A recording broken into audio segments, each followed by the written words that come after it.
Bonsoir à toutes, bonsoir à tous, soyez les bienvenus ce soir sur une des lignes du Matterhorn Gotthardbahn, Landermatt-Visp. Nous partons depuis Brigue, où nous étions il y a quelques instants, et nous nous arrêterons tout au long de cette émission dans certaines gares pour vous faire découvrir le charme de cette ligne intercantonale entre le canton du Valais et le canton d'Oury. Au programme également, l'histoire tourmentée de la ligne racontée par Christophe Beuret, c'est dans quelques instants. Découvrez une des gares qui est un point central du trafic du Matterhorn Gotthardbahn. Une idée peut-être avec ces images, Mathis Courte vous l'a fait découvrir dans la séquence installation. Étienne Bergeon vous propose ensuite d'arpenter ce tracé passant dans la vallée de Conches ou même La Fourca, un lieu très connu en été pour ses vapeurs historiques en circulation. Nous terminerons l'émission avec des ABDH 4.8, une séquence matériel roulant en face cam avec Tristan Ostina. Voilà, vous savez tous sur ce qui vous attend. Aujourd'hui, Fares et moi pouvons tranquillement arriver à notre première gare du jour, Raiwan, épisode 8, saison 3, c'est parti.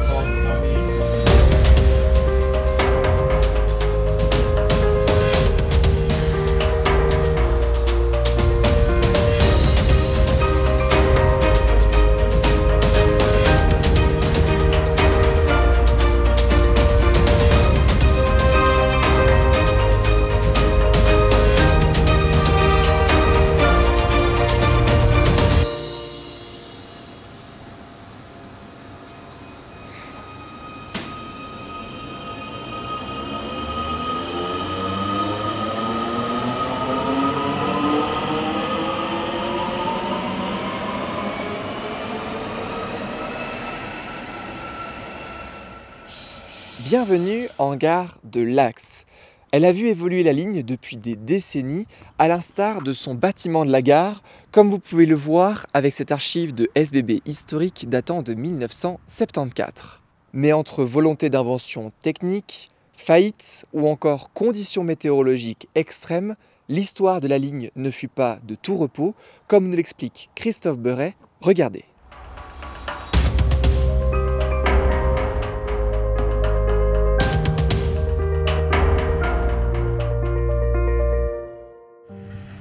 Bonsoir et bienvenue dans l'histoire tourmentée du Furka-Oberalp, FO, aujourd'hui partie du chemin de fer Matterhorn-Gotthardbahn, MGB. Son histoire remonte à la fin du 19e siècle à un projet de liaison à voie normale, Brigue-Airolo, qui aurait permis de relier le Valais à l'Italie en rejoignant la ligne du Gotthard. Une concession fédérale a été accordée en 1886 pour le projet qui ne fut pourtant jamais réalisé. En contrepartie, de nombreux projets de lignes métriques virent le jour. Finalement, deux concessions furent accordées, l'une pour une ligne de Brigue à Gletsch et une autre de Gletsch à Disentis. En 1910 fut créée la Société du chemin de fer Brigue-Furka-Disentis, BFD. La souscription d'actions fut un succès, mais la majorité des actions se trouvèrent en main française et ainsi la société obtient un président français. Ce dernier modifiera le projet d'origine qui, au lieu d'être électrique, prévoyait maintenant la traction à vapeur sur la ligne. De plus, il envisagea un système particulier d'augmentation de l'adhérence dans les pentes avec un système de roues qui devait frotter latéralement sur un troisième rail.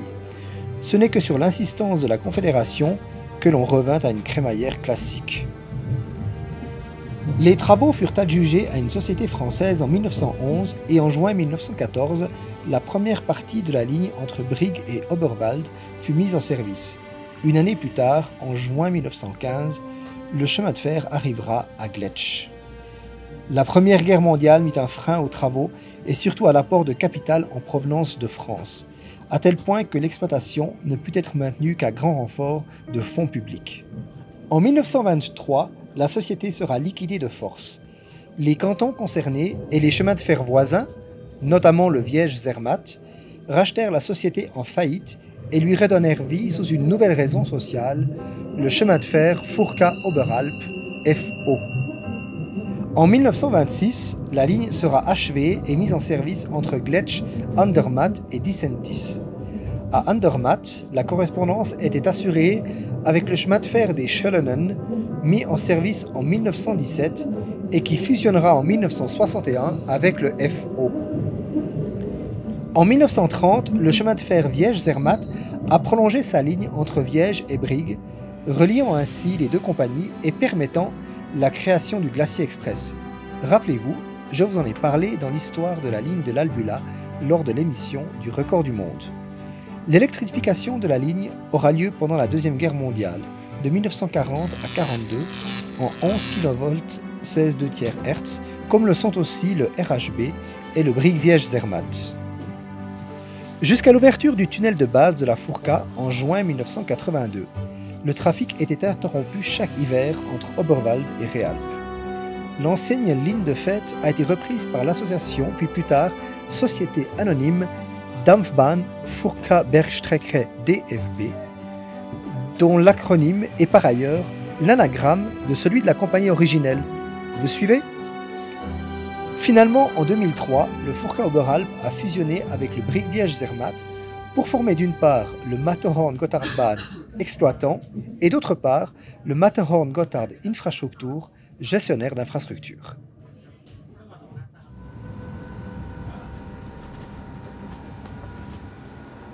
Envie d'être au courant de ce que nous faisons, de nos tournages, des bandes annonces ou des making-of de l'émission? Nos réseaux sociaux sont là pour cela, avec le pseudo raiwan.ch.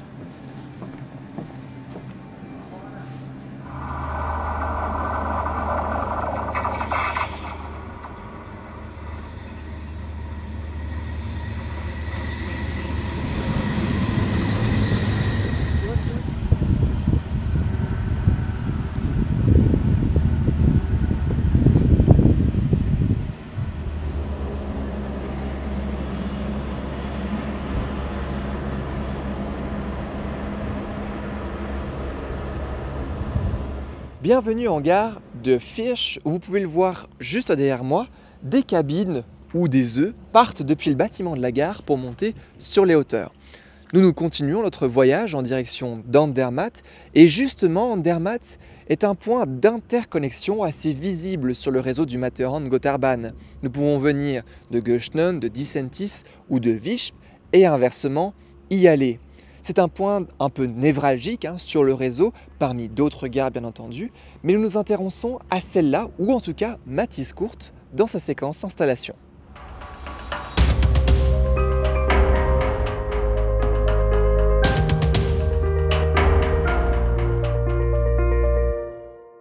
Tout d'abord, un petit coup d'œil sur la carte.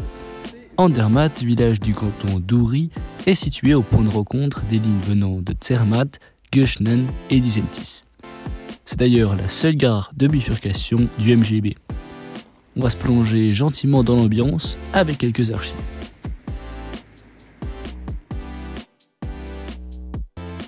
On peut noter l'ancienne disposition en losange qui débouche sur les deux branches de Viège et Disentis, disposition dernièrement disparue puisque l'accès à la sortie vers Göschenen ne peut s'effectuer désormais que depuis les voies 3 et 4 pour les trains ouverts aux voyageurs. Cette disposition nécessite l'emploi d'aiguillages spéciaux, les traversées jonction double. Ces appareils permettent de relier 4 voies en économisant la place par rapport à des aiguillages courants.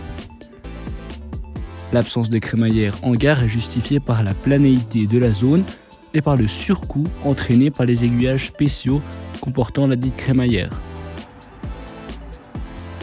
Particularité de cette gare, le passage à niveau sur la branche de Disentis, protégé par le signal et par ce panneau dont certains connaîtront peut-être la signification. Alors, il ordonne aux courses de manœuvre de s'arrêter afin de ne pas percuter un véhicule routier. C'est à la limite de manœuvre de ce côté-ci. Et puis ce petit chiffre sous le signal avancé. C'est le numéro de la voie concernée par l'ouverture du signal. Et oui, vers Göschenen, il n'y en a qu'un seul pour plusieurs voies. Ici, il est considéré ouvert 30, vert orange pour la voie 3, mais rouge pour les autres voies. Le plan de voie a donc été récemment réévalué, l'accès à la halle aux marchandises abandonné et les quais ont été rafraîchis. Théâtre auparavant d'innombrables manœuvres, l'emploi des rames réversibles limite aujourd'hui ces dernières à quelques allers-retours pour aller garer ou dégarer des rames dans le dépôt. En effet, Andermatt fonctionne comme un nœud de correspondance à terminus. Les rames arrivent depuis les 3 entrées de la gare, les voyageurs descendent et ont la possibilité de prendre une correspondance pour poursuivre leur parcours. Comme partout en Suisse, les horaires et voies sont connus plus d'1 an à l'avance. Ainsi, les trains en direction de Disentis s'arrêtent habituellement sur la 2, ceux pour Gochten sur la 3 et en direction de Viège sur la 4. Ces départs sont annoncés sur nos bons vieux afficheurs à palettes, dont on espère la survie pour encore quelques années. Après les échanges de voyageurs, les rames repartent de là où elles étaient venues. Seules quelques relations traversent Andermatt sans y faire leur terminus. Ce sont les Glaciers Express qui proviennent de Zermatt ou Brigue et qui continuent en direction de Coire ou Saint-Moritz.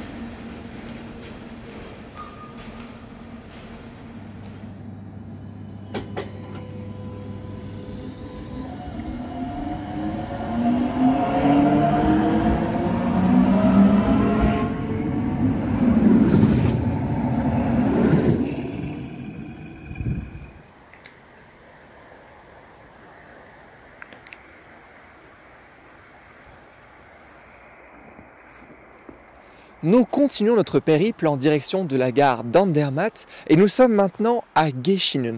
Regardez-moi ce magnifique paysage. Vous avez devant vous la vallée de Conches. C'est incroyable avec cette neige, la première pour nous cette saison.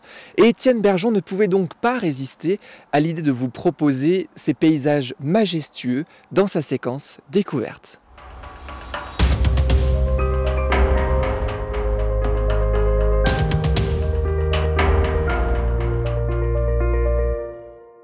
Bienvenue à Brigue, dans le Haut-Valais, au pied du col du Simplon. Depuis ici, tout est proche. Le train vous mène dans tous les coins, depuis la gare, comme ici, depuis le secteur MGB, avec notre train en direction d'Andermatt.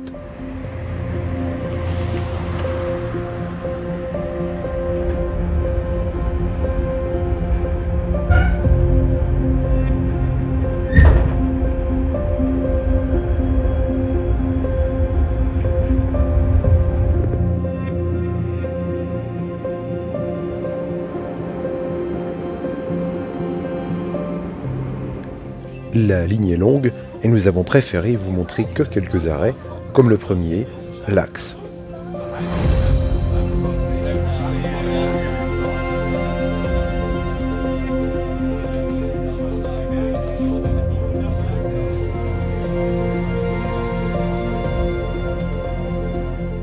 Nous y sommes, et les images parlent d'elles-mêmes. Nous sommes déjà à plus de 1000 mètres ici, et l'air de montagne est bel et bien présent.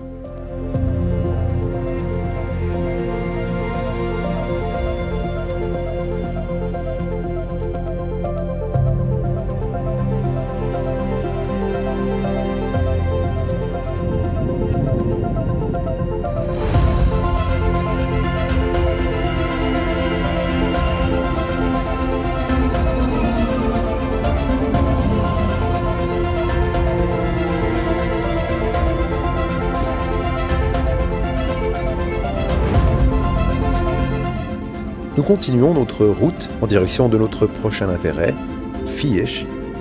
Le quart postal et la télécabine desservent, en plus du train, efficacement les différents coins de la région, selon la géographie, pour chacun, évidemment.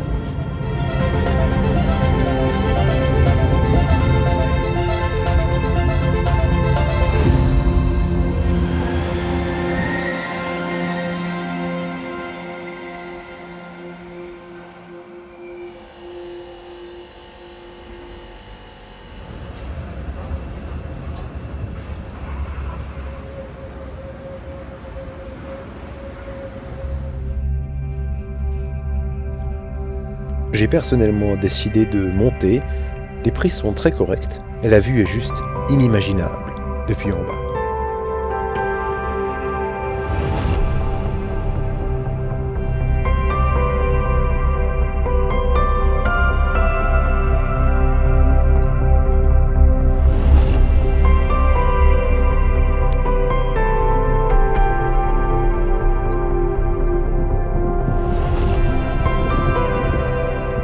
Le calme était tel que j'ai été très agréablement surpris. Il n'y avait pas grand monde, même quasiment personne. Le seul bruit humain était le son des canons à neige qui travaillaient rudement pour ouvrir à l'heure avant les fêtes. Ici, c'est le genre d'endroit où j'amènerai certainement des amis, des férus, des beautés de la vie pour dormir une nuit.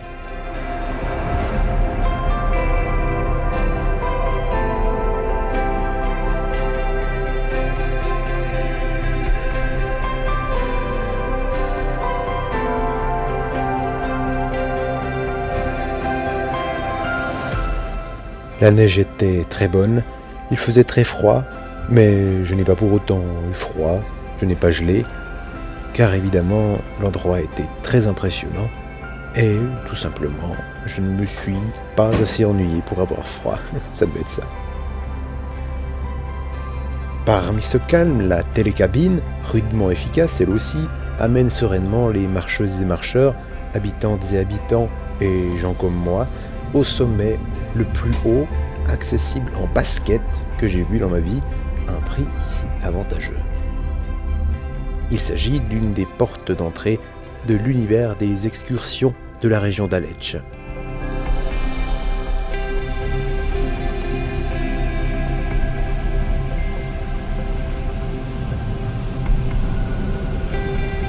Nous nous téléportons d'une manière sensationnelle à Biel.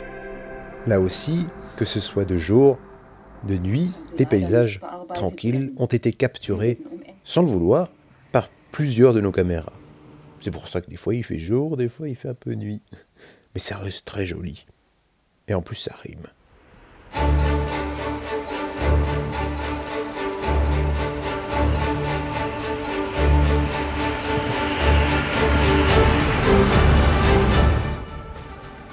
Köschinen. La plaine enneigée plus que parfaitement. Et aussitôt, sans transition, Oberwald, le départ du ferroutage à travers le tunnel de la Furka.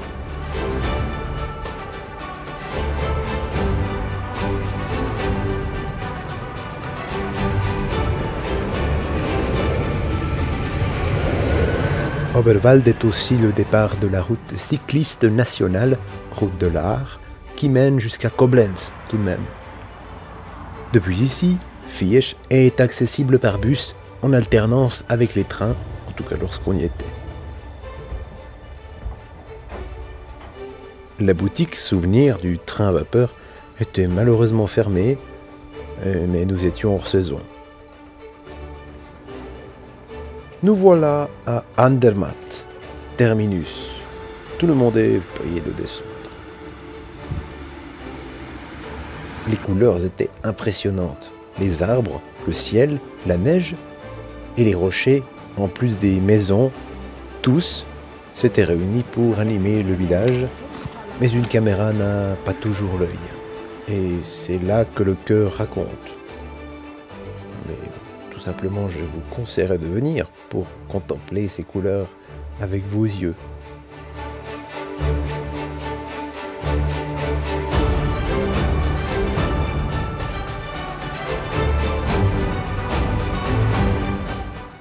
Nous sommes ici dans une station de sport d'hiver, mais surtout dans le canton d'Uri, à 1437 mètres. Depuis ici, malgré le fait que nous soyons en altitude, dans une région desservie par du métrique, les correspondances pour le Tessin et la Suisse centrale ne sont pas loin. Et pas désavantageuses depuis Göschenen et Airolo notamment.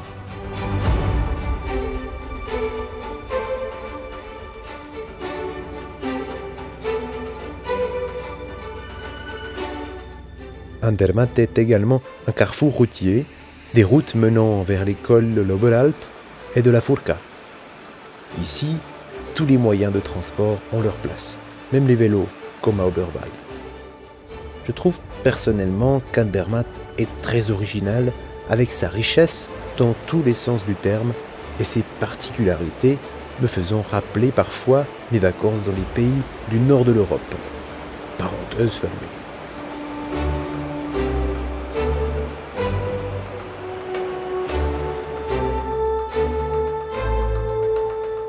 Au lieu de chercher des mots compliqués pour commenter chaque image, je vous laisse tout simplement vous balader seul dans Andermatt et je vous dis à bientôt dans la découverte. Si vous souhaitez des renseignements sur un train spécial lors d'une journée peut-être tout aussi spéciale, je vous enverrai directement sur raiwan.ch rubrique calendrier ferroviaire pour avoir les renseignements que vous souhaitez. C'est simple, rapide, clair et efficace, bref, c'est la classe.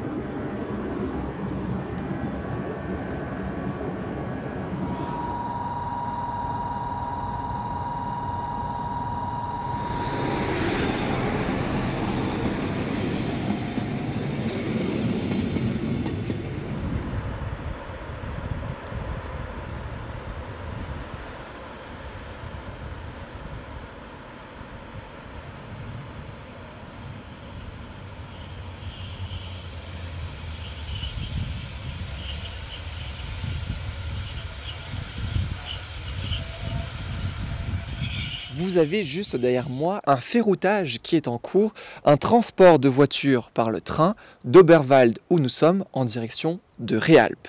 Sur cette ligne, il y a également des ABDEH 4.8 qui circulent. Ouais, c'est un long nom quand même, hein, une longue dénomination, mais elle n'est pas très compliquée à comprendre. Tristan Ostina se fait un plaisir de vous présenter ce matériel roulant en face cam.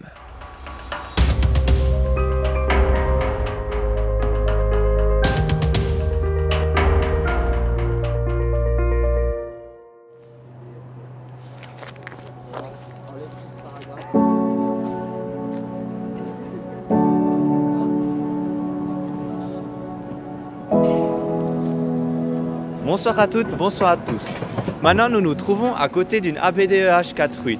Dans ce cas-là, par contre, c'est une ABDEH 4.10. Ce train porte le surnom Comet. Cela veut dire Komfortabler Meterspur-Triebzug.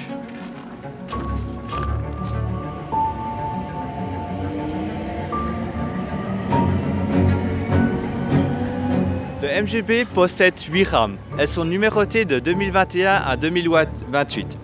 Elles ont été construites par Stadler en 2007, 2008 et 2014. Puisqu'ici on roule sur voie métrique, elles ont un écartement de 1 mètre. Un ABDEH 4.8 est 57 mètres de long et 71 tonnes. Il peut rouler à une vitesse maximale de 80 km/h et puis s'il roule sur la crémaillère, il roule à une vitesse maximale de 40 km/h. Dans la première classe, on trouve 30 places et dans la deuxième classe, on trouve 114 places. Ce train utilise le système de crémaillère de Karl Roman Abt. Le moteur se situe dans la voiture panoramique qu'on peut voir là-bas à la 3e place. Puisqu'ici c'est un ABDEH 4.10, il y a encore une voiture qui a été ajoutée.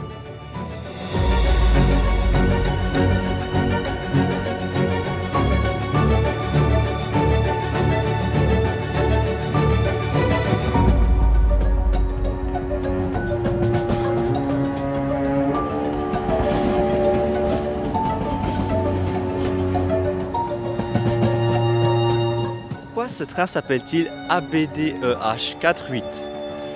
Le A est parce qu'il y a un compartiment première classe, le B parce qu'il y a un compartiment deuxième classe, le D parce qu'il y a un compartiment bagage, le E parce qu'ici ils ont une traction électrique et le H parce que sur certains endroits de la ligne il y a de la crémaillère.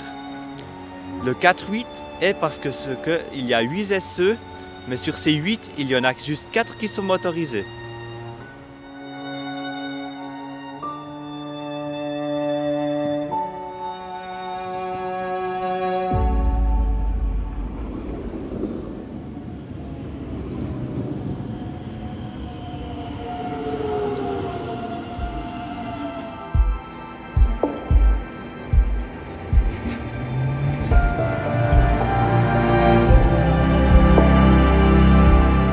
Nous sommes arrivés à Andermatt, terminus du Regio 43, terminus également de cette émission. Merci beaucoup de nous avoir suivis. On se retrouve exceptionnellement jeudi 22 décembre 2022 pour suivre un changement d'écartement dynamique en gare de Zweisimmen avec la compagnie du Montreux-Berland-Bernois qui effectuera pour la première fois un train direct entre Interlaken et Montreux. D'ici là, passez une très belle soirée, au plaisir de vous retrouver bientôt. Ciao!